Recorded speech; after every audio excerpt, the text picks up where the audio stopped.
politics nzitame ku 2008 agambiye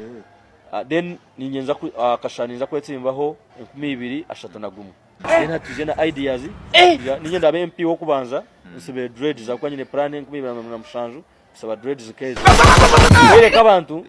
ejo kanyine Maria Chiyanja naenda kuba MC wa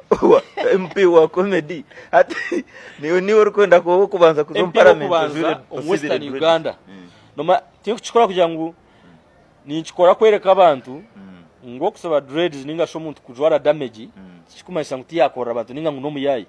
no umuyayi no mutuma nangwa hina imbe nakigambire umuntu kuba muyayi no mutuma umuntu yaza kuba umushuma mbaburyo mutuma ebe ombiri bagumuyaho no kwata katamo kakabika muri kareba nkasente ko kakataka huire mkanke nankakike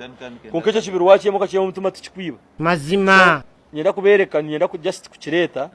kubereka ngo koro umuntu kikweta gisangwa abajwire gentleman kugira ngo kigendo kurwa muntu wansi nyenda abe MP wo kubanza nsibirisho cye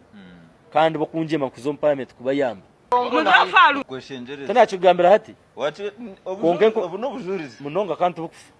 nyenda abe MP wo kubanza abantu nimbasana butazana na kushabaka ruru akwe binda akore bindio ni setting hati set long term goals kuruga hati kugubira na inkumanya na munongeje ankole TV akwate nyenda kuba mushaho nyenda kuba koja nyenda kuba umbuzi mwene kuba bambuzi kuba pastor nyenda kuba umufumu umufumu murunji ni ndano ningo muranje kutamba byona no mabo nchini mbegama nyenda byona byaza kukamshanje ngo buri muntu munyine kimu yambe no bwentine sente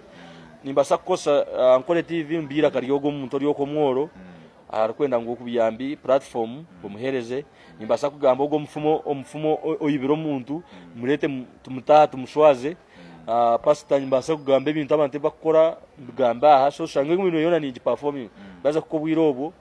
noza kora abantu kandi nyena rakatino nukakuba kana kariyo munda nyena kabenge jogora ya kana tinye kwero ba onarebo ninye MP